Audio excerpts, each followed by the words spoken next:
Hey folks, Brian Blessing in Las Vegas. Glad to be with you here at bangthebook.com. Follow along on Twitter at bangthebook. You can follow me on Twitter at Brian Blessing, and we always invite you to check out the Sports Betting Podcast with our good friend Adam Burke. We are focused on college football, conference previews this time of year. Today we do the ACC, and we start with Florida State, the only team that has a new coach in the ACC. Most conferences have a lot of turnover, not the case this year, but Willie Taggart gets the job at Florida State. 30-1 for the Seminoles to win the BCS title game. And you remember last year, all hope was lost right out of the gate. DeAndre Francois got hurt. They lost 6 of their first 9 games.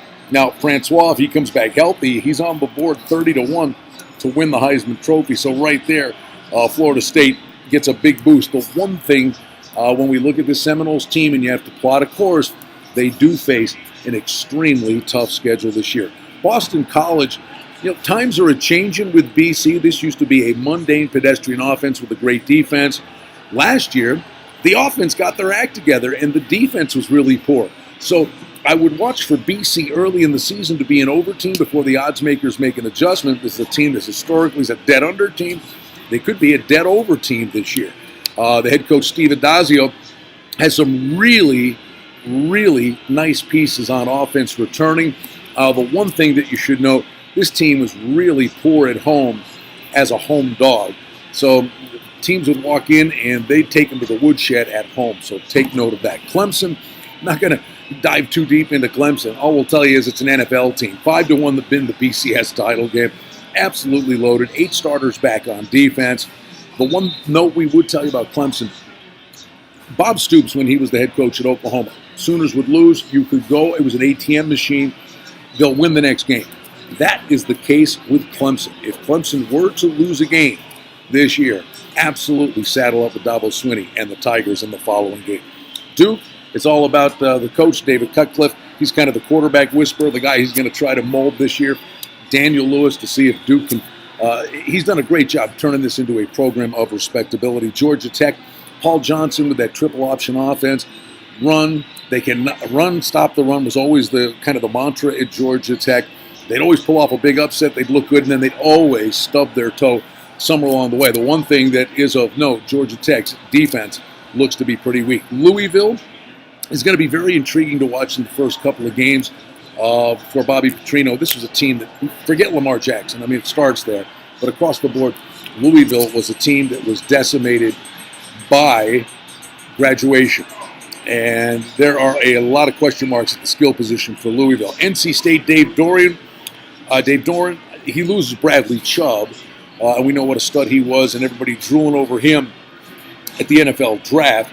So defense is a question mark. They do get their quarterback, Ryan Finley, back for the Wolfpack. North Carolina, I don't know what's going on with Larry Fedora. It's a program that's just simply been heading in the wrong direction. They do have a quarterback duo, and we'll see if both of these guys are effective or if someone steps up to the plate and wins the job. But North Carolina has kind of regressed in recent years. Pittsburgh's a very interesting team, 100-1 to win the BCS title game. But this is a team that's capable of beating anybody.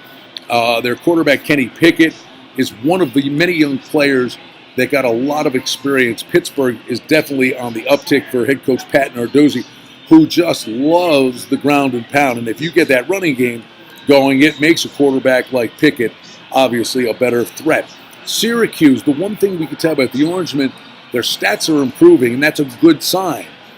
But will it necessarily transfer itself to wins? The one thing, for our point of discussion here, the wagering line is the great equalizer. Syracuse could be a good team to play against the spread this year. Virginia, what happened with Bronco Mendenhall last year? 5-1 start, they finished 1-6. This is a guy that is known for his defense. He lost his quarterback. He's going to go to a quarterback, a JUCO transfer, who's a dual threat guy, Bryce Perkins, in hopes of jump-starting the offense. The one thing we know about Mendenhall, his defenses are generally very good. Could, especially in the first 4, 5, 6 games, look for Virginia maybe to be a dead under team. Virginia Tech is a team on the rise. Very young team last year, got a lot of experience, should improve. A really good defense. And the sophomore quarterback, Josh Jackson, could be taking a big step forward here. A lot of talent for this Virginia Tech program. And then just like we said, BC's fortunes changed where they were an under team and maybe are now an over team. I think very much the case for Wake Forest. Head coach Dave Clawson, it's his 4th year. This was a Wake Forest team that was so pedestrian on offense, but not the case anymore. They averaged 35 points a game, and look for that trend to continue.